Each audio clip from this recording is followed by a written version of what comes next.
Ул бер кайчан да тәртипсезләнеп йөрми, ул гел бишлегә генә укый, ул бөтен әйбергә җитешә. Ул теге чыдап була торган кеше түгел иде инде. Син бүтән буйда яшәмисең, чыгып кит диде. Без сөйләшәбезме үлем турында?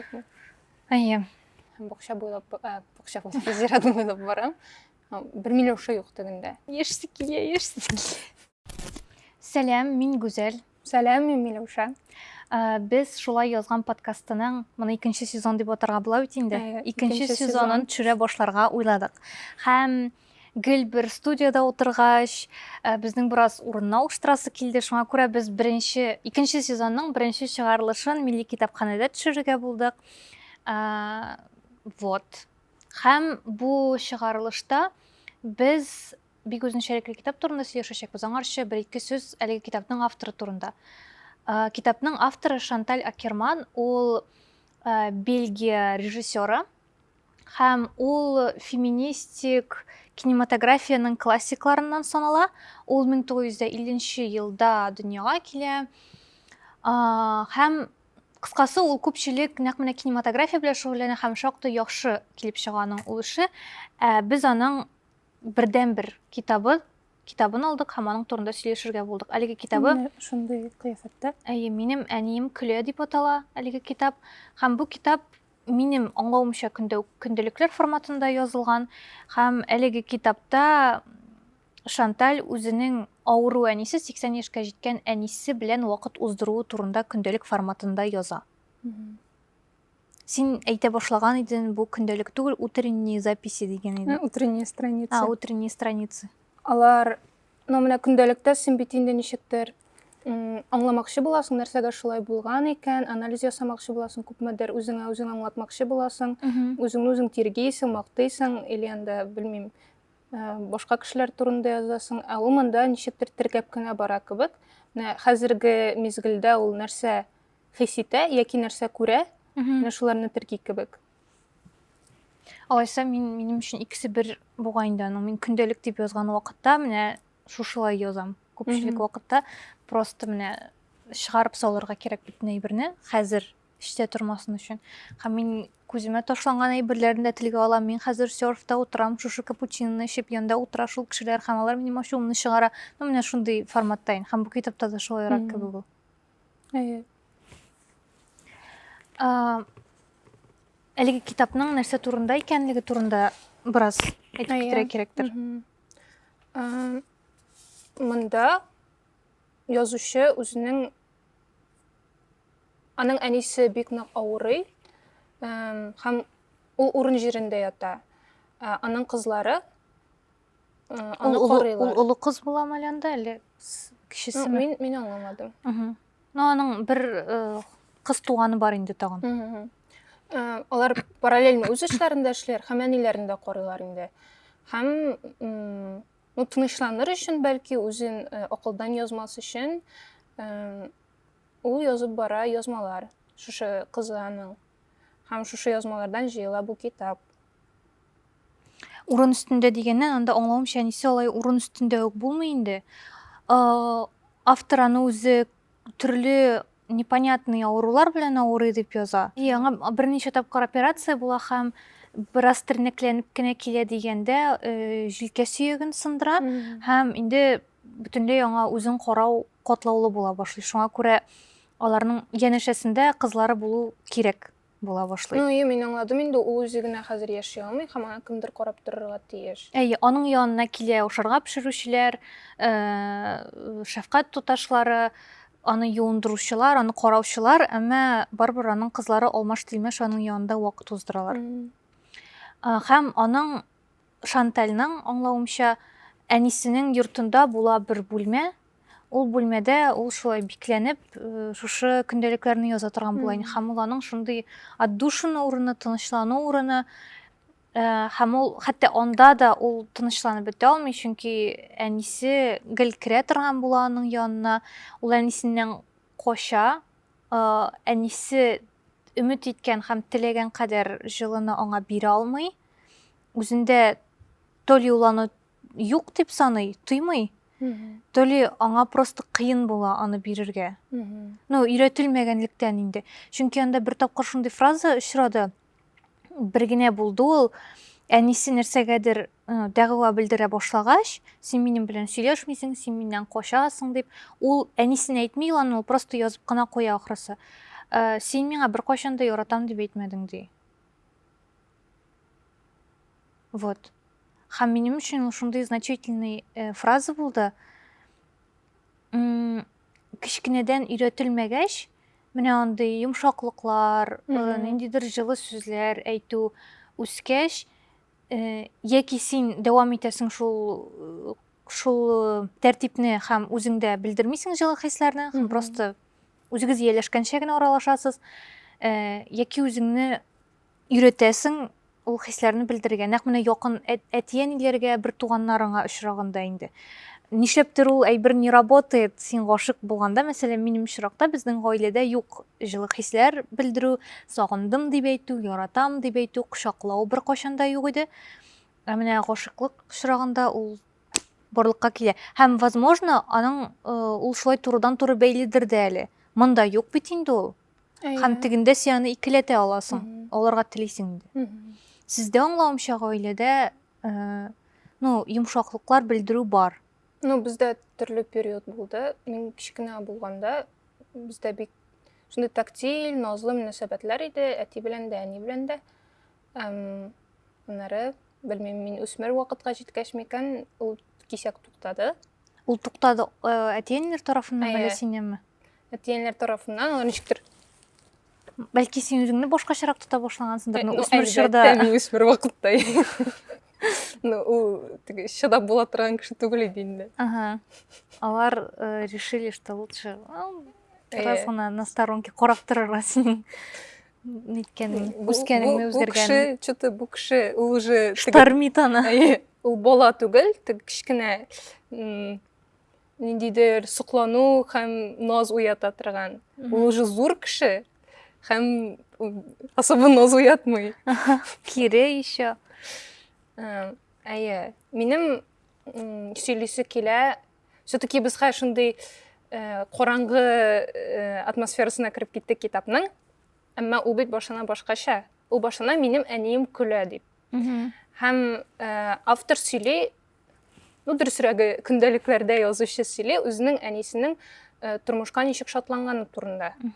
Ул бүтән нәрсәгә шатлана ала. Ул шундый, ул просто бу кыз инде Шанталь күзәтә әнисен. Ул шундый, аңа бары бер кебек, бүтәнәй бер теге даими рәвештә үз тәртибе белән генә бара инде Шанталь өчен. Әнисе шундый вакытны әйберләргә сөенә ала. Ниндидер көндәлек, җәен вакыты якларга күрә ул, белмим. Мәсәлән, ул камбалы балыгын ярата, минем шул истә калган. Һәм нәкъ менә кичкенәсен, аның зурысын түгел. Һәм аны ашау, шул камбалы, нәни камбалы балыгын ашау аның өчен үзенә бер бәйрәм дип әйтә ул. Менә ул бәйрәм, һәм ул шул вакыйгалардан бәйрәм һәм ям таба. Һәм ничектер сизелә Шанталь өчен моның шит булуы. Ул күзәтә шулай. Ул аны аңламыйм дип әйтми. Ул башка төрле. Әнисе аның көлә, әнисе аның шатлана тормышка. Һәм монда минем искә төшә Виктор Франкл. Чөнки Шантальның әнисе һәм аның башка туганнары, һәм әти-әнисе дә әле. То есть әбисе була инде Шантальның. Шантальның әби бабайсы һәм туганнары булган Аушвицта, аларны шунда депортировать иткәннәр. Һәм әти-әнисе, менә шул Шантальның әнисенең була инде. Әти-әнисе үтерелә шунда Аушвицта, анысы телгә алына. Аңа ничектер яшәргә һәм тормышка шатланырга кирәк. Һәм ул аны эшли белә. Әмма шушы травма, әйтерсең, ул күчкән Аушвицны әйтәсең инде син. Әйтерсең, ул күчкән, менә безгә башында, китапның башында сизелми, ул Шантальның әнисендә бар икәне, әмма безгә уже сизелә, ул Шантальның үзендә бар икәне, ул травманың. Китапның ахырына таба безгә сизелә башлый әнисендәге бүтән травмалар. Һәм аның шулай һәр вакыт авырып торуы, ул бит инде шулай аның нәтиҗәсе.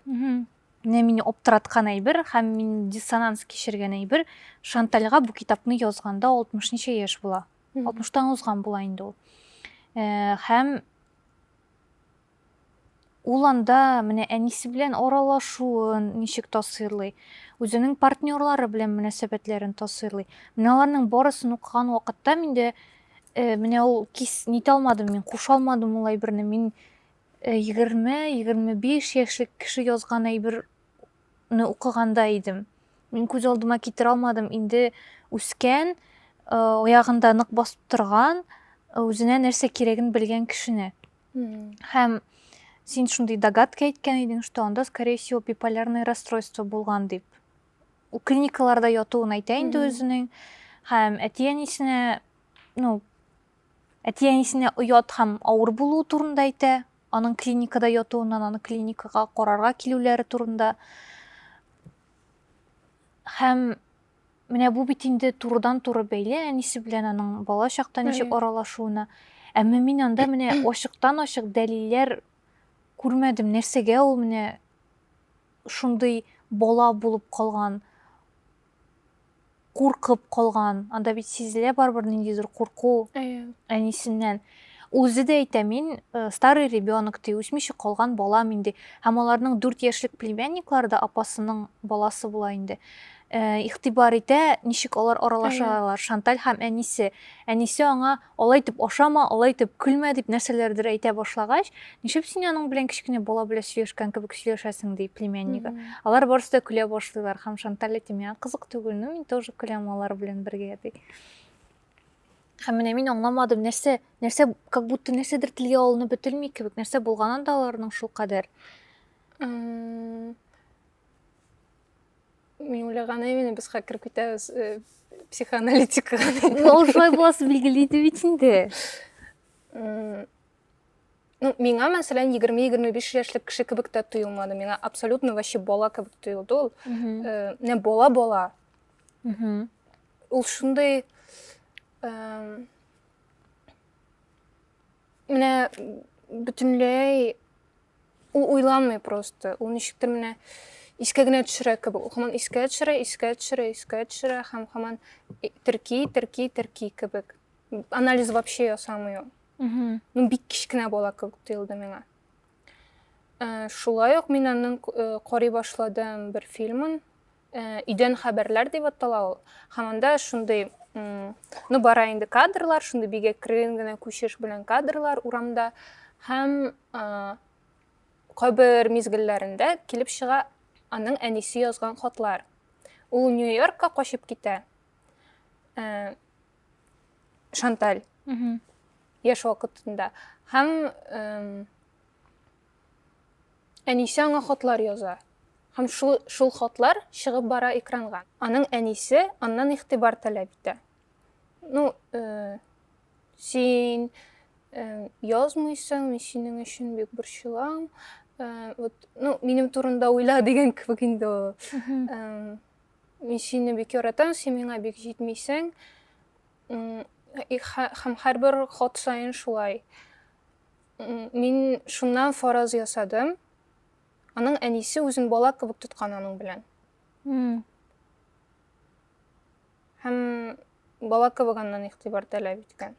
Ул яратам дип әйткән, әмма бирми миңа игътибар. Бу ничектер сәламәт үсмәгән инде шуның нәтиҗәсендә, чөнки алар икесе бер позициядә булганда. Икесе дә бала. Возможно, аның менә шул непосредственность, аның дөньяга шулай шундый күзләр белән карау, бөтенләй бердән рәхәтлек алырга теләүе, шулай ук аның бер ягыдыр балалыгының, бер ягыдыр әнисенең. Миңа искә төште «Отчаянные домохозяйки»да Сьюзан роли төп героиняларның берсе, һәм аның кызы була. Ул кызы белән бергә яши, сериал башланган вакытта, кызына ул вакытта 14-15 яшь, һәм без анда күрәбез алардан дәрәҗәдә рольләр алышынганын. Ире белән аерылганнан соң Сьюзан бөтенләй беспомощныйга әйләнә. Моңарчы да аның яралгылары була, инде балалыкның, әмма ире белән аерылгач ул шул ук кирүү машинасына киемнәрне салуны, алып элүне, фатир өчен түләүне, ут су өчен түләүне, бөтенесен аның 14-15 яшьлек кызы эшләп бара. Һәм ул шундый идеаль кыз булып үсә ул. ул бер кайчан да тәртипсезләнеп йөрми, ул гел бишлегә генә укый, ул бөтен әйбергә җитешә. Бер заман ул колледжга укырга киткәннән соң корсаклы булып кайтып төшә анда. Һәм әнисе бик аптырый, син бит шундый идеальный бала идең, ничек шундый хәл була алды? Һәм аларның шундый бер җитди сөйләшү була. Кызы аңа әйтә, мин бит синең әниең идем ди. Мин бөтенесе өчен бөтенләй берне дә игътибардан ычкындырмаска тиеш идем. Чөнки сиңа абсолютно барыбер иде күп әйбергә, һәм мин үз өстемдә бик зур җаваплылык тоя идем ди. Әмма Сьюзан менә ул төп героиня ахырдан барыбер үсә, әмма үсер өчен аңа зур трагедия кирәк була. Тагын бер якын кешесен югалту кирәк була. Һәм ул үз гомерендә беренче осознанный бер кеше токмаган фикергә таянып карар кыла. Ул шәһәрдән күченергә.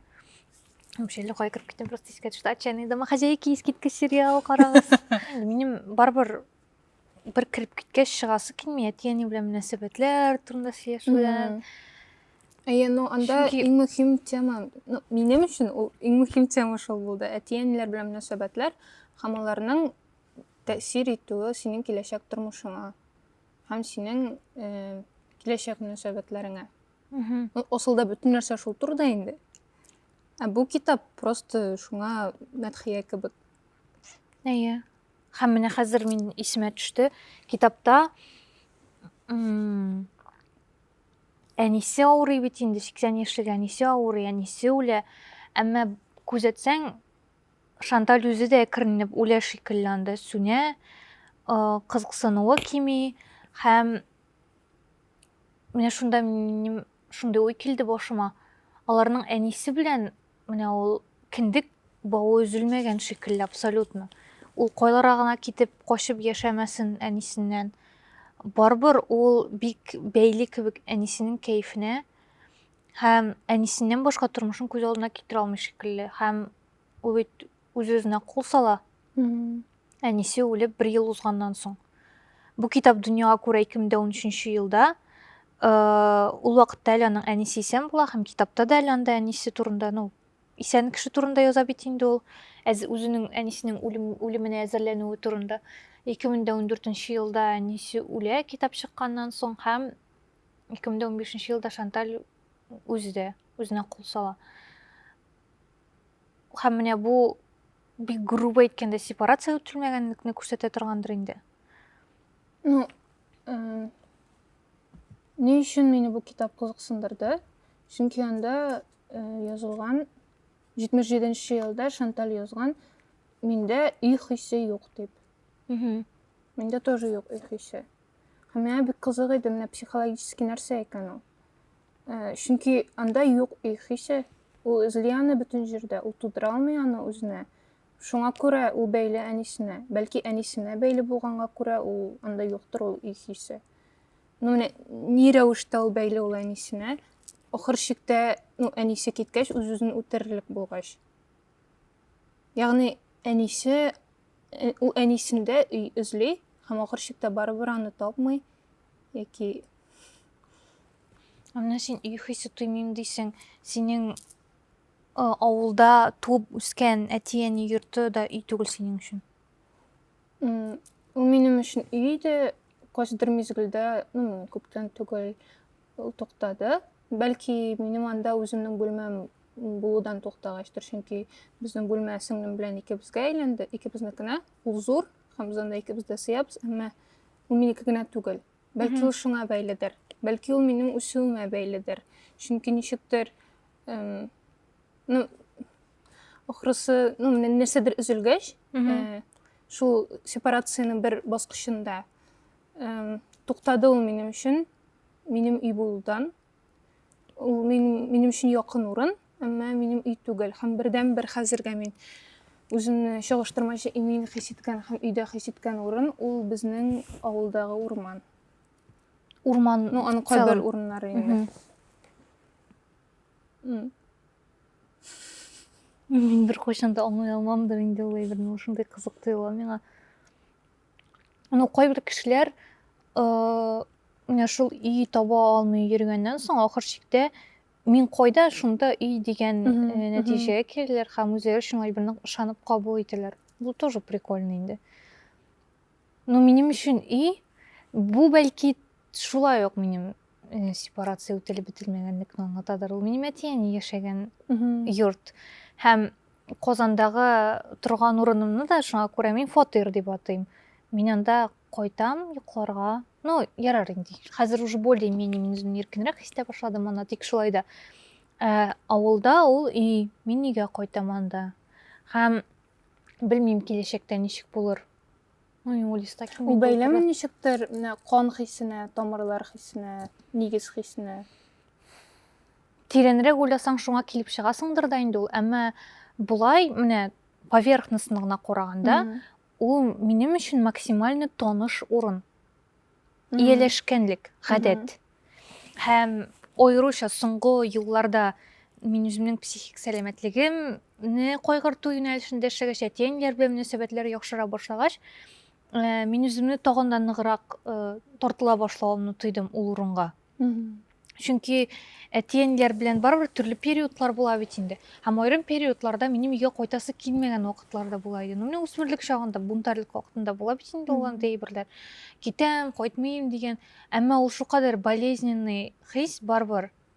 Нидер конфликт нәтиҗәсендә мин бүтән өйгә кайтмыйм дип әйтү, даже если син аны просто кирелек тәэсирендә генә әйтсәң дә, аны син барбыр чын-чынлап әйтмисең, ул куркыныч аны уйлау. Минем өчен бик куркыныч. Һәм шул куркыныч дигәнне миңа төш керде. Теге атнада мин авылга кайта алмыйча калдым. Һәм нәрсәгә мин шулай борчылдым икән? Әтигә бәйле дә инде нәрсәдер бик нык борчылганмын инде мин. Әтигә шалтыраттым мин кайта алмаячагымны әйтергә. Һәм әти ахрысы сизде минем тавышымда. Синең күзләреңә уже яшь тулды. Да, минем сүзләремдә аклану сизде ахрысы. Мин әйтә башлагач, мин кайта алмыйм, чөнки шундый хәл килеп чыкты. Бәлки иртәгә машина тапсам кайтырмын, но белмим. Ну, мин беләм дөрес, мин Казанда эшләр бар. Мин аларны спокойно Казанда эшли алам. Бер атна авылга кайтмыйча калганнан бер нәрсә җимерелеп төшми анда. Ну, мин үземне Казанда да яхшы хис итәм. Әмма әти минем тавышымдан нидер аклану сизде дә, ул шундый ярар инде атна саен кайтырга димәгән иде. Ул аны мин тынычландырыр өчен әйтте инде ул вакытта. Һәм миңа бик кирәк иде ахрысы ул сүзләр. Һәм шул төнне миңа төш керде. Авылда әти ниндидер эш куша икән миңа арты якта эшләргә. Һәм ниндидер мәгънәсез эш, короче. Эшләмәсәң дә була торган эш. Эш өчен уйлап табылган эш. Безнең Әдилә белән, сеңелкәш белән булгалы иде шундый ниләр. Ну, без шулай көлә идек инде әтиәнидән, ашлык ташу эше мәсәлән. Менә аны сразу шул савытка тутырып куеп булмый икән инде кайтаргач та ашлыкны. Нәрсәгә аны менә монда тутырасыз, чтобы без 2 атнага бер ашлык ташыдык ул нидән дип. Менә шундый өстәмә эш өчен уйлап чыгарылган шикелле эшләр дип. Монда шундыйрак тоже сәер эш иде. Һәм минем кәеф тә юк иде, хәл дә юк иде. Мин әтигә, минем эшлисе килми, мин аны эшләмим дидем. Һәм әти бик нык ачуланды минем шулай дигәнемә. Һәм син бүтән бу өйдә яшәмисең, чыгып кит диде. Һәм мин чын-чынлап әйберләремне җыя башладым. Әни миңа әйберләремне җыярга булышты. Һәм менә мин әле дә хәтерлим ул хисне. Ул караңгы төн иде, мине алырга машина килде. Ул шулкадәр куркыныч иде. Анда менә бөтен әйбер по канону иде. Анда урамда яңгыр ява, караңгы, шундый шумлы, җил тавышлары. Һәм әти бер нәрсә булмаган шикелле анда ашашап утыра. Һәм мин чыгып китәм бит инде әйберләремне җыеп. Ну, даже шул вакытта да ышана алмыйм, что это возможно. Чын түгел дип уйлыйм. Хәзер чыгып китәм дә, потом кайтам дип уйлыйм. Даже чын дип уйламаганда да котышкыч куркыныч халәт ниндидер. Мин белмим, гаилә ниннән башка менә шул нигездән башка мин белмим, ничек яши алырмын икән, әгәр дә ул булмаса. Ну, нигез инде ул урын гына түгел, конкретный үй генә түгел, аңлашыла. Ул мин йөргән су буе да, мин барган каенлык та, менә алар бөтенесе, мин кайчандыр аралашкан кешеләр белән хатирәләр дә, менә алар бөтенесе шул нигезне китереп чыгара инде. Менә мин бу атнада авылга кайтам. Алла бирсә. Нигезгә керәм синең сиңа хәтле яшәгән туганнарың? Юк ахрысы. Но мен күрмәгәннәре точно юк. Мин бернинди элемтә тоймыйм алар белән. Мин чисто шундай из интереса сораштырам, кемнәр булганнар, алар ничек яшәгәннәр, әмма бернинди бәйләнеш тоймыйм. Ә үзем күргәннәрен әби бабайлар белән шулай ук конкрет менә искә төшереп утырсам гына, безнең ничек аралашканны, ничек вакыт уздырганны. Ә хәзер менә аларны югалтудан туган кайгы хиссе үткәннән соң менә мин 2014 елда бабай үлде, 2015 елда әби үлде, бер йортта яшәгән. Менә аларның үлеменнән соң килгән кайгы хиссе притупиться иткәч, басыла төшкәч, мин үй турында, нигез турында уйлаганда аларны күз алдына китермим инде хәзер. Башта 1-2-3 ел әле мин менә просто кемдер әйтсә, өйгә кайтасыңмы дип, авылга кайтасыңмы дип, мин авыл дигәндә күз алдына килә, менә шу автоматически килгән әйбер, анда әби мәсәлән чәй эчеп утыра. Менә сразу килә иде ул минем. Аннары ул битте, ул сүрәтләр. Хәзер мин күз алдыма китерәм, өйне ничек бар менә хәзер менә шулай күз алдыма килә ул минем. Китапта икенче мөһим әйбер ул үлем. Дөресрәге үлемнең котылгысызлыгы һәм аңа әзерләнү омтылышы. Син кешенең үләчәген беләсең. Бу очракта автор әнисенең үләчәген белә һәм үзен шуңа әзерләмәкче була. Һәм ул үзе шулай дип әйтә дә, бу китап, бу көндәлек минем үземне, әниемнең үлеменә әзерләү омтылышы. Әмма бик яхшы килеп чыкмый дип яза алам. Ул берничә урында аны телгә ала. Берсендә хәтта яза, мин әзерләнеп беттем. Аннан соң әнине ишеттем дә, аңладым, ул әле яшәячәк һәм теге бүтән йөк төшкән шикелле булды минем өстән. Әмма мин барыбер әзер түгел идем бит чынлыкта. Ул телгә ала үзенең аның апайсы, сеңлесе, мин апасы дип аңладым инде, чөнки ул әнисенә карата кырысрак, таләпчәнрәк һәм как раз теге син әйткән сериалдагы кыз шикеллерәк булгандыр дигән шигем бар. Чөнки ул әнисен контролирует менә. Әнигә менә шушы кирәк хәзер, алай ярамый, менә булай кирәк, шулай. Һәм ул әйтә Шантальга, мин укыдым синең шигерең турында, аннан кешеләр тәрәзәдән чыгалар ул шигырьдән дип. Шанталь әйтә, мин түгел ди. Бу шулай берничә урында очрый да, ахыр чиктә ул барыбер чынга аша һәм шул урыннарны укыганда анда костюмнары чыга. Һәм мин уйладым әле, вот әле син әле генә үлем турында әйткәч, анда бит бар берничә эпизод. Шанталь үзенең квартирасында, үзенең партнеры белән яшәгән, анда тышканнар барлыкка килә. Әйе, партнеры улан S дип кенә бирә, миңа хат язды, бер тышканның бер тишеккә кирип киткәнен күргән, ул тишекне ул томалап куйган, әмма ул бит бүтән тишекләрен дә томалап йөри алмый, ул каядыр укыган, что тышканнар барлыкка киләч, күсләр дә барлыкка киләчәк, ә күсләр кешеләргә ташлана ала. Менә һәм аларга туры килә ул тышканнарны агуларга, ничектер алар белән көрәшергә. Һәм ул анда әйтә, тышканнар бер хезмәт килде, шул тышканнардан котылырга ярдәм итә торган. Ул анда проволока алып килде, шуны йоталар да тышканнар үләләр дип әйтте. Һәм мине шунда укшытты инде ди. Бу да үлем турында. Һәм анда тагын бер эпизод бар, аның яраткан эте үлә. Ул авырый бик каты.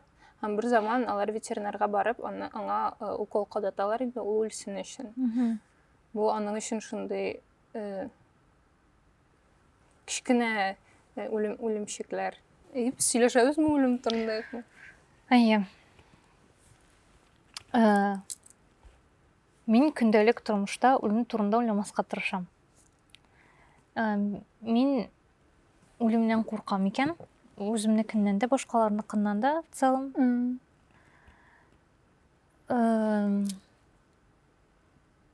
Шуңа күрә мин кирип китә алмыйм бугай бу сөйләшүгә.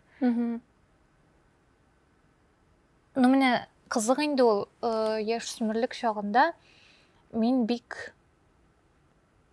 бик ауыр болайды мен кыскасы. Бик мен тәртипсіз түгел едім. Минем тревожный тип привязанности еді ол вакытта. Әле генә бітіп маташау минем. Һәм минем менә гашыйклыкларымда, шул гашыйклыклар тәэсирендә килеп чыга иде инде ул. Нәрсәдер не так бара башласа, минем ниндидер шундый суицидаль уйлар барлыкка килә иде. Но ул суицидаль уйлар показательный иде. Но син шынлыкта бер нәрсәдә, син куркасың шынлыкта нәрсәдер эшләргә, һәм алынырга теләмисең дә аңа.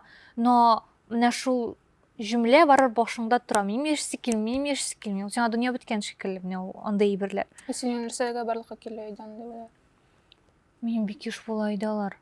Ну, типа, әниләр белән аңлашмаган. Юк, ул менә минем гашыйклыкларда була иде, мөнәсәбәтләрдә була иде. Нәрсәдер не так бара башласа. Но соңыннан менә мин хәзер уйлыйм да, минем шундый шыйым бар, ул гаиләдәге ниндидер конфликтный ситуацияларны шулай кичерергә авыррак булганга күрә мин аны сублимировать итмәдем микән шул гашыйклыкларыма. Чөнки анда минем яшисе килми дип әйтерлек бер нәрсә дә булмый иде. Аерылышу куркынычы да юк иде анда. Мин хәзер искә төшерә алмыйм нәрсәләр булганын. Әмма мин искә төшерсәм хәзер гаиләдә төрле вакытлар була иде. Һәм мин бик еш авырый идем, мин бик каты, бик еш больницаларда ята идем. Һәм бер гаиләдә шундый күп кеше яшәгәч, реально күп инде. Әти, әни, әби, бабай, апай, мин, сеңелкәш, без 7 кеше булабызмы? Без бөтенебез дә яшәгәч, понятное дело, что ниләр булачак, бәрелешүләр булачак. Обычный институт. Әйе, һәм ул вакытта мин яшүсмер чакта әби безнең бик үз көчендә иде. Ул вакытта 75ләр булды микән инде, 80ләр булды микән. Аның белән теге безнең бәрелешүләр була иде бик еш. Һәм мин аны кичерәсе урынга, возможно, күперткәнмендер ниләрне, башка ситуацияларны гашыклык очрагында инде. Һәм икесен бер итеп шуны кичергәнмендер, возможно. Мин помню бер ситуация, ул шулкадәр ужасный иде, белмим. Һәм монда күпмедер әти-әни өстендә дә җаваплылык тоям мин. Менә нидер игътибар итмәү теләге бар иде кебек минем ул ситуацияларыма. Күрмәмешкә салышу. Миндә дә шундый ситуациялар була иде. Төрле вакытларда һәм мин уйлыйм, ниндидер таныш түгел, неприятный нәрсәләргә. Алар аны ничек кичерергә белмиләр. Нишләргә белмиләр. Аларга, була бит инде шундый, когда син үзеңдә уверена түгел, когда син бик шундый самоценностьңны түгел туймыйсың, синең янәшәндә кеше берәр кринж эшли башласа, син үзеңне дә җаваплы дип тоясың аның өчен. Һәм нишергә белмисең. Испанский стыд дип әйтәләр бит инде. Менә миндә испанский стыд дигән әйбер, почти мин ул әйберне сизмим хәзер. Минем янда кеше булсын ул. Чөнки ул мин түгел. Һәм мин аңа ничектер ярдәм сорый икән, мин аңа ярдәм итә алам көчемнән килгәнчә. Сорамый икән, мин просто карап тора алам. Мин аңа карап кына үземне моңа причастный итеп тоймаячакмын. Әти-әниләр, возможно, ул вакытта, аларның бит инде психологиягә ниләре булмаган, доступлары и уйламаганнардыр да инде, белмим. Алар үзләрен неловко хис иткәннәрдер һәм нишләргә белмәгәннәрдер ул әйберләр белән. Берсендә, ялгышмасам, мин застала шундый бер истерика вакытында. Мин бик каты шулай шыңшып еладым, миңа бик авыр иде. Һәм әни миңа анда то ли пустырник, то ли валерьянка бирде, нәрсәдер. Менә шул бер ситуация минем исемдә калган. Анда әнигә никадәр неловко булгандыр, миңа тагын да неловко булды, что әни менә минем шул состоянием белән элемтәгә керде и миңа нәрсәдер тәкъдим итә. Миңа ужасно иде ул вакытта. Пожалуйста, китегез минем янымнан иде. Һәм шуңа күрә мин сөйли алмыйм хәзер ниндидер авыр халәтләрем турында әти-әниләргә һәм сөйләргә теләмим дә инде. Мине канәгатьләндерә.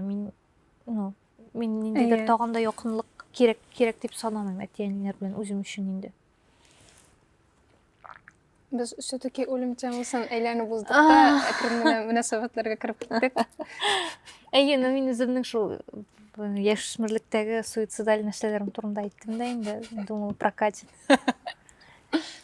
Мин үземнең якын кешеләремнең үлемен, ике тапкыр үлем күргәнем бар минем бабай һәм минем әби. Әби шырағында ул август иде, аның үләшәге билгеле иде. Ну, барбыр тойымлыйсың бит инде, аның менә хәзер мин уткам төли инфаркт булды, то ли инсульт булды.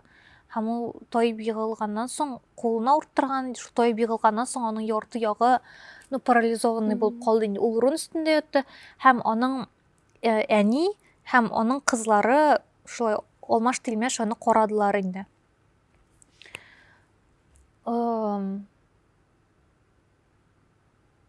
Мин еламадым әби үлгәннән соң, мин ул вакытта укыйдым «Пролетая над гнездом кукушки» Кен Кизиның һәм әбине күмгән көнне дә күмеп эшләр беткәч, өйләрне юып чыгаргач, мин хәтерлим, ялдына чыгып, просто шул китапны укуны дәвам иткән, бер нәрсә булмаган шикелле. Аннан соң гына ул теге Ничә яши? 17. Аннан соң ниндидер осознание килә башлады. Вот бабай очраганда миңа 15 иде. Һәм бабай очрагында мин еладым. Бабай әлисән вакытта да еладым мин. Чөнки әби белән без барбыр күбрәк аралаша идек һәм без, мин әбине ача алганча ачтым кебек инде. Безнең төрле ситуациялар була иде. Бабай очраганда мин ул урын өстенә яткач, миңа ниндидер шулай әзәзләп үкенү килә башлады. Аның белән күбрәк аралашмаганга, аны белмәгәнгә. Мин ахыр чиктә бөтенләй ачмадым ул кешене. Кем булган ул? Соннан гына мин сораштыра башладым инде. Һәм әби белән безнең якын аралашкач төрле вакытлар була иде. Әбинең бик кырыс, миңа карата гаделсез кырыс булган вакытлары була иде. Минем аңа бик ачуланган чакларым була иде. Бабай белән андый әйберләр булмый иде. Бабай белән минем исключительно яхшы әйберләр генә истә калган. Чөнки ул в целом алай күп аралаша торган кеше түгел иде. Ул сам по себе нәрсәләр эшләп йөри иде инде. Яшь чагында булган ул, бик кызу канлы булган, бик кырыс булган, әмма олыгая барган саен йомшарган инде. Һәм мин искә төшкән моментлар аның күгәрченнәрне ашатып йөрүе, безнең бакчаны тырмалаубыз, көз көне, яз көне, аның миңа миләш җыярга булышу, менә только шундай әйберләр һәм сөйләшү юк анда как будто. Вообще сөйләшү юк бернинди дә. Монда бабай белән шулай кебек. Ниндидер эш процесслары гына. Һәм ул урын өстенә яткач, инде чакырдылар ясыйны укып куярга кеше. Мин менә аңарчыда ук әле, ул аңа инсульт булды, ул үзен үзе карый алмас хәлгә җитте инде. Барыбер бер-ике сүз әйткәли иде инде. Мин аны ашатканымны хәтерлим, менә ул вакытта уже миңа үкенү килә башлаган инде, ниндидер сөйләшмәгәнгә күрә. Һәм бабайны күмгәндә, ул февраль иде, 24-нче, мин мәктәпкә төшкәч, мәктәптә, гардеробта идәнгә утырып елаганымны хәтерлим. Мин прям бик нык кирип калган. Менә миңа хәзер искә төшерергә неприятно ул моментларны, как-то ярты авыл синең ишек алдыңа җыела, синең капка төбеңә. Бөтен авылның игътибары бер көнгә менә шул йортта, һәм ул йорт үлем белән ассоциируется. Миңа бик авыр иде ул. Тагын минем истә бабай үлгәндә миңа 13 тулмаган иде әле. Март ахыры иде. Урамда пычрак, юеш, иде салкын иде бик нык. Коверларны җыйганнар иде. Безнең агач токта идәннәр калган иде. Салкын шундый. Иртә белән әти уятты. Әле ул вакытта, безнең полторашка өй инде шундый, һәм аның чормасында әти икенче кат ясап куйды безгә. Ул зур, киң, ул вакытта ул әле ясалган гына иде, һәм шундый шыксыз. Шатлык инде. Синең бүлмәң бар, әмма ул шыксыз, чөнки ул әле яңа гына. Синең анда бер әйберең дә юк, һәм җылы юк анда. Һәм әти иртә белән уятты, бабаең үлгән тор диде. Бик иртә уятты, һәм мин төшәм, салкын. Баскычтан төшкәч юганда бабайның бүлмәсе, аның ишеге ачык иде, һәм мин бик теләдем карарга. Мин уйладым, син телисеңме аңа карарга? Мин кыймадым. Мин карамадым. Һәм истә калган шул салкын кешеләр бик күп, һәм бөтен кеше шундый әкрен генә йөри. Узаклап шундый. Һәм нәрсәләр көтә кебек. Мин күршеләргә кирип киттем, һәм минем анда дус кызым яши иде. Һәм без аның белән күңелләштек просто көне буе. Менә дә шулай иде. Әби үлгән көнне, как будто бер нәрсә булмаган шикелле. Әйе. Син нишләргә белмисең Әйе, просто. әйе, әйе. Ondan soň bir gün, kilesi günne biz kirdik dus kızlarım bilen babayның bölmesine kirdik. Или bizning үйгә кирдикме. Һәм babayның шкаф üstünden, просто тик торганда babayның шкаф üstünden biz ясый дигәндә рәсемнәр, әти, әни һәм бабай бик ярата иде. Мин һәм энем рәсемнәр ясаган, һәм бәйрәмнәргә рәсем бүләк иткән. Зур плакат рәсемнәр. Bütün өеме белән килеп төште. Просто тик торганда. Мин бик нык тетрәндем шул вакытта. Ну, кызлар белән нәрсәдер пошутили да киттек инде без. Ну, миңа шулай. Ну, аннары белмим, берничә айдан соң килде әле аңлау. Ну, аннары Ә син аның белән якын идеңме? Мин бабай тәрбияләгән. Әти белән ни түгел кичкенә вакытта инде. Күбрәк, чөнки мин берничә бала һәм әти белән ни алар тормышны төзегәннәр, шулай өйне, хуҗалыкны оештырганнар ул вакытта. Мин бабай белән ул миңа әкиятләр укый иде. Ну, бүтән нәрсәгә бабай өйрәтте инде. Һәм без тоже сөйләшмәйдек вообще. Ну, не повезло икебезгә дә. Мин аны шул бик җылы итеп ярата идем ничектер. Ну, мине вообще әйтеп бетергесез ярата иде инде. Ну, миңа 12 яшь иде, миңа примерно 12 тулгандарак башланды инде теге үсмер вакыты, истеричный. Өйдән качам дип кычкыра торган, сез мине аңламыйсыз, сез бер нәрсә белмисез. Ну, и вот, шулай. Бик күп ширләр белән, ну, психосоматический яки үзеңә игътибар җәлеп итәргә теләп инде. Син авыр идең. Һәм вот бер елдан соң бабай үлде, һәм бабайга вообще игътибар калмаган иде. Ул депрессиядан үлде. Һәм ахыр чиктә үлгәннән соң берничә айдан, 2 айдан микән миңа китереп сукты. Һәм мин үземне бик гаепләдем. Аны шул халәттә калдырган өчен. Һәм аңа шулай авыр булган өчен үлер алдыннан. Ну, бик күп еладым. Көннәр буе елый идем. Бик зур период. Менә шулай кичердем мин. Аннары кире кайтып, менә шактый ел узган бит инде аның үлеменнән соң. Кире кайтып, искә төшергәндә нәрсәләр кичерәсең син? Мин бик узак вакыт аны бөтенләй искә төшерә алмадым, чөнки минем баш мие күрәсең аны травма итеп кабул иткән һәм бабайны бөтенләй сызып аткан минем хәтердән. Һәм ул бер ел элек кайта башладым анда, һәм мин аны бик яхшы хәтерлим хәзер. Аның прям йөзе кайтты. Кай вакыт тавышын ишетәм мин аның, искә төште аның гармонда уйнаганы, ничек итеп сөйләшкәне, ничек итеп елмайганы, ничек хәрәкәтләнгәне, теге нәрсә аның тәне нинди булганы. Быел мин туган көндә барган идем зиратка. Ну, безнең зират бик матур, ул бакча кебек, һәм анда яз көне чәчәк ата миләүшәләр. Туган көндә мин теләгән карарга шул миләүшәләргә. Һәм бакча буйлап зират буйлап барам. 1 миләүшә юк тегендә. Бер штук миләүшә юк. Һәм мин барып җиттем бабайның каберенә, һәм башын шайтып төшердем. Бер букет миләүшә үсеп тора. Һәм не просто моның хәтлек миләүшәләр, алар моның хәтлек булалар обычно. Алар узун иделәр, алар 20 сантиметрлы. Һәм миндә шундый шок иде. Ну, берәү генә дә түгел, менә шулай итеп үскән һәм именно аның кабере янында. Мин шундый еладым анда, ул вообще шундый мөгъҗиза иде минем өчен. Китә алмадым шуның янына, мен китергә кирәк, Казанга китергә, мин китә алмыйм, торам. Ничек шулай була, ничек шулай. Аннары кире кайтканда шундый не бар бит инде. Тикшерим әле, точно юк микән монда миләүшә. Юк миләүшәләр, юк зиратта. Именно шунда алар иде. Читкә китеп инде бу безнең хатирәләрдән. Син ничек уйлыйсың кешегә, менә балага инде ничә яшьтән үлем турында сөйли башларга ярый? Һәм ничек итеп аны сөйләргә гомумән? Мин менә хәтерләмим үземә үлем турында сөйләгәннәрен. Ничектер Мен вообще хәтерләмим миңа бу дөньяның ничек устроен икәннәрен сөйләүләре турында. Каяндыр тегеннән моннан кешеләрнең сөйләшкәннәрен ишеткәннән тупланды кебек ул. Мен белмим дә, бәлки 6 яшьтән соң. Ну, кешенең бит бар бу тормышта урнаша торган берничә баскычы, ныгып урнаша торган. Беләм, 1 яшьтә, 50 яшь ярымда, анда 6 яшьтә, ахрысы 12 яшьтә шулай бара инде.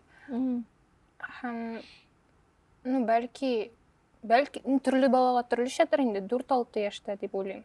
Чөнки аңарчы бала үзен ничектер иминлектә хис итәргә өйрәнергә тиеш кебек. Аннары бәлки менә шул өй юк дигән хис, ул бит инде иминлек тоймау хисе. Һәм бәлки иминлек тоймау ул теләсә кайдан үлем килеп чыга ала дигән хистер. Миңа теләсә нәрсә яный ала. Һәм бәлки шуңа күрә ул бар да Шантальдә, чөнки анда бит бар ул лагерьлар травмасы, концлагерьлар.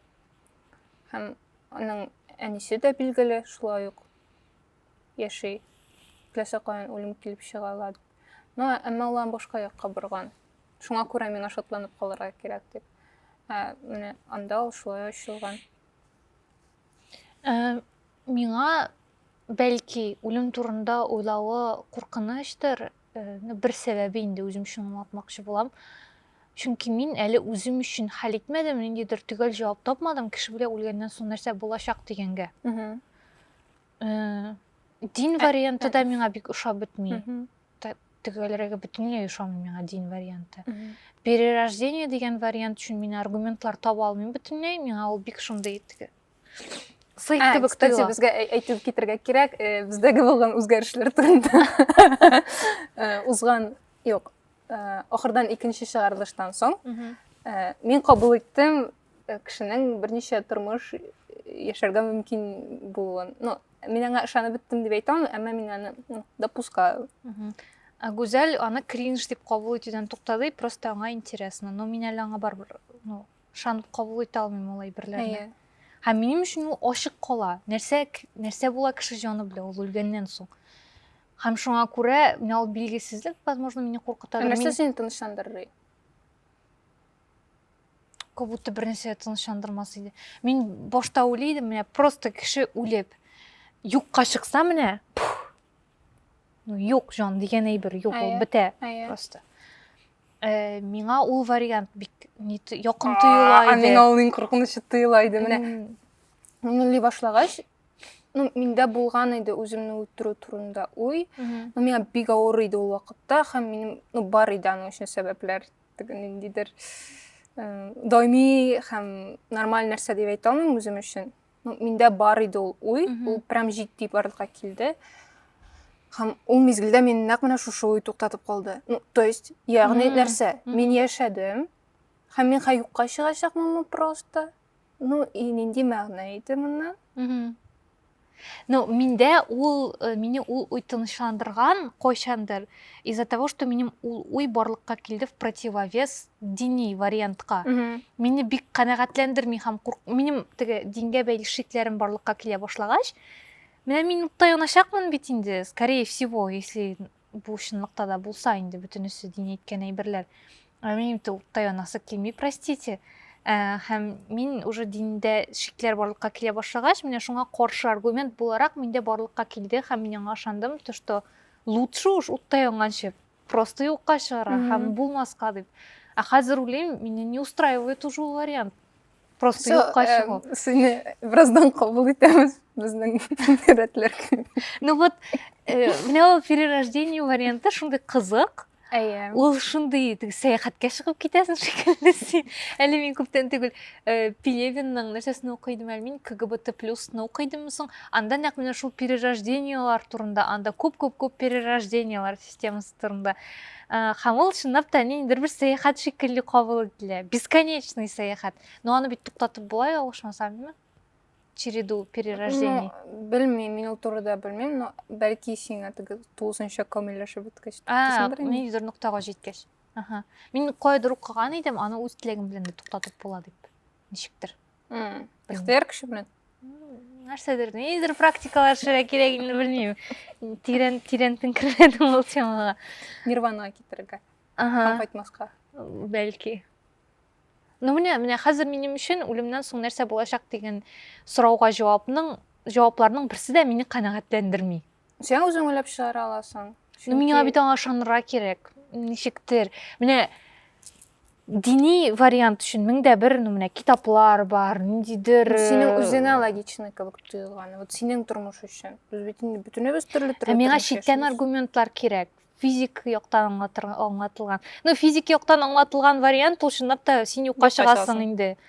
Мне не нравится, можно другой вариант, но тоже сән аңлатқан вариант.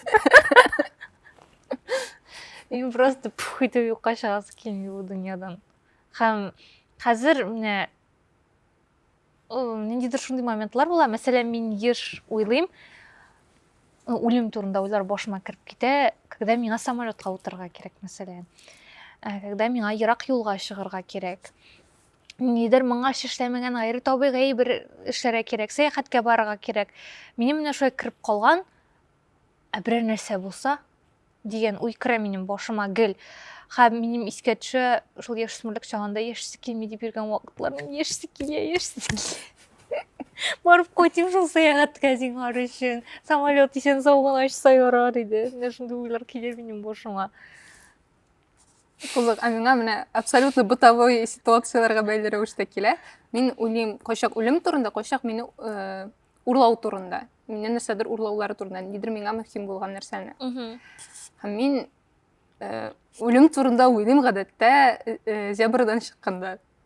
Ну, эгер мен ихтибар білен жоқшитып қарамасам, яны яққа. Блин, ой, что за позорный өлім болашақ бұл. Ну, вот мен бір секундтан бәріп кетсем, некрасиво. Кстати, вот сен тоже ойлаған бардыр енді өле қалсаң, бары өлешек кетің. Нендей өлім білен Вдруг сен өлерсің. Вдруг сен өлмәсі. Нендей өлім предпочтительный деген ойлар. Мен гіл ойлайдым, гіл тілейдім. Бүрік ол тезігіне болса yorар дедік. Бүрік мен оңларға жетішмәсәм еді нәрсе болғанын. Мен өлешегімні біліп отырға тілемейм. Мен өзімні өзім өтірешекмін. Міне, шул ойларым білен, шул депрессив халетке кіріп кетіп, мен өзімнің тұрмыш сутын, ешал сутын суыры бітірешекмін өзімнен. Жаңа көре мен білдірге тілемейм өзімнің қойшан, нешек өлешегімні, һәм ұзақ өліп отырға тілемейм. То есть шылай бұлырақ дейшін? Да, в идеале, да. Но онда да әйттілер бет кіші оңлап жетіші, дейді. Бар-бір кіші оңлап жетіші. Юғандай вариант кіші оңлап жетішмей тұрған. Оңарсың, зато ауыртмай. Мен дезір патологоанатом білен интервью қораған едім. Или судмедэксперт білен мұшында оланда айтайық кіші. Нендегіне өлім болса да, ол ауырту сезе бар-бір. Әз болса да сезе оланы.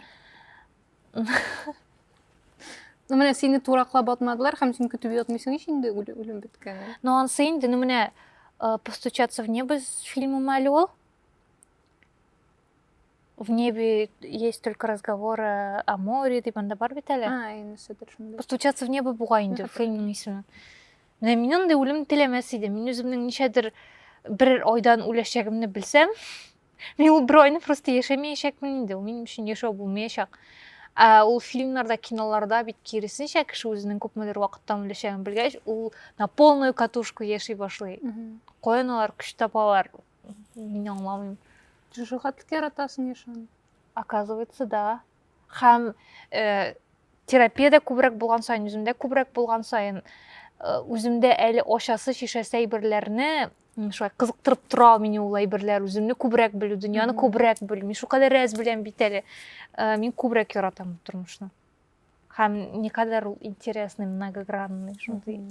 Бұл китапны хәзір ортық тревожный халетте болмаған кішілерге, барлық кішіге, тілесе кімге оқырға кеңеш етем. Бұл бек меңа көп мөлдер терапевтичный да болды ол китап, неожиданно. Хотя бек тоскливый ол, бек шындай туманлы, мұсыл. Ол бет анализами бір нәрсе, ол оқыл сатмай. Һәм сен просто күзетесің башқа кішінің нешек хис еткенін. Һәм сен как будто күзетесің, но менә ол сәләмәт түгел. ул сәламәт түгел бу мөнәсәбәтләр. Син күрәсең аның сәламәт түгел икәнен. Һәм ничектер, үзеңә читтән карый аласың кебек. Бу бик грубо гына чагыштырганда, менә зоопаркка килеп, анда хайваннарның үзләрен ничек тотуларын күзәтү шикелле. Бу кеше Шанталь үзе дә сизмичә, возможно, ул андый максат куймагандыр да, безгә мөмкинлек бирә күзәтергә. Әйе. Как это? Тирәнгә кермичә генә просто карарга. Һәм ул шундый максимальный ихлас, просто шуңа күрә ниндидер киеренкелек тумый. Менә киеренкелек туа мөгаен аның сәламәт булмаган мөнәсәбәтләре турында ул. Ахырга таба күп яза башлый аларны. Әйе. Менә ул туа нәкъ менә аның күз алдына китерү һәм кичерү аркасында бәлки әле ул таныш булса тагын да нык, үзенең опытында булса тагын да нык киеренкелек туа. Булай ул чынлап та чистарта кебек шундай. Син кемнеңдер. Ул ниндидер гыйбадәт кебек. Һәм неожиданно шундай котлаулы әйбер бит инде бу китапта үлем, әни белән мөнәсәбәтләр. Мин шундай бер кичкенә генә поверхностный, бик мөһим әйбер чыкты минем шуннан. Минем күбрәк вакыт уздырасы килә икән әтигәннәр белән. Вот. Мин шуны аңладым. Алар улы түгел, алар әле, в самом расцвете сил практически. Һәм мин менә мондый хәлгә калырга теләмим. Мин әнидән качып йөрергә теләмим. Һәм үземне мәҗбүр итеп кенә аның белән аралашырга теләмим, аңа авыр булмасын өчен генә. Бу бик кыйммәтле булган сөйләм. Да. Бу китап бар китапханәдә. Һәм Миләүшә шуннан алды да инде аны. Әйе. Мин бик теләгәнем үземә сатып алырга. Бик теләмәдем дә үземә сатып алырга шуны. Уйладым, башта мен укыйм, аннары карарбыз телимме мин аны үземә юкмы дип. Берәү генә. Шуңа күрә кем беренче килә шуңа. Шуның белән тәмамлыйк. Безгә яңа урын биргән өчен, бу чыгарылышка урын биргән өчен Милли китапханә хезмәткәрләренә бик зур рәхмәт белдерәбез бу урынга. Башны эшләтеп җибәрергә ярдәм иткән өчен мин каһвәханәсенә дә зур рәхмәт белдерәбез. Һәм мин бик өметләнәм, алга таба шулай ук чыгарылышларны төрле локацияларда төшереп булыр дип. Минем сорыйсы килә үзегезнең тәкъдимнәрегезне язырга һәм ниндидер уйларыгызны безне карагач барлыкка килгән. Миңа бик кызык хәзер аларны белергә. Миңа мәсәлән, аерып әйткәндә, үлем турында фикерләре кызык башкаларның. Сез үзегезне үлемгә әзер дип саныйсызмы? Бу бик сәер сорау инде. Үлем турында уйлау куркытмыймы сезне? Һәм үлем турында кайчан сез беренче тапкыр сезгә сөйләделәрме? Сез просто перед фактом китереп куйдылармы сезне кеше үлгәннән соң? Кыскасы, үлем белән мөнәсәбәтләрегез нинди сезнең? Әллә сез аны бөтенләй уйламыйсызмы? Миңа бик кызык башкалар ничегрәк фикер йөртәләр бу темада.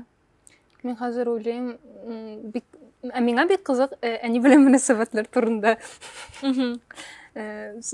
Сез аларны хәл итеп бетерә алдыгызмы һәм алар сез хәзер тәэсир итәләрме сезнең башка кешеләр белән булган мөнәсәбәтләргә? Мин уйладым, вообще бик кызык булыр иде бераз чыгарылышка, менә шундый психологик китап алсак, психологны чакырырга һәм анализ бирергә шушы геройга. Да, кызык булыр иде. Без тамамлыйбыз. Рәхмәт караганыгыз өчен. Бик зур рәхмәт. Киләсе чыгарылышка кадәр сездән лайклар, комментарийлар көтеп калабыз. Бу безнең өчен бик мөһим. Рәхмәт. Сау булыгыз.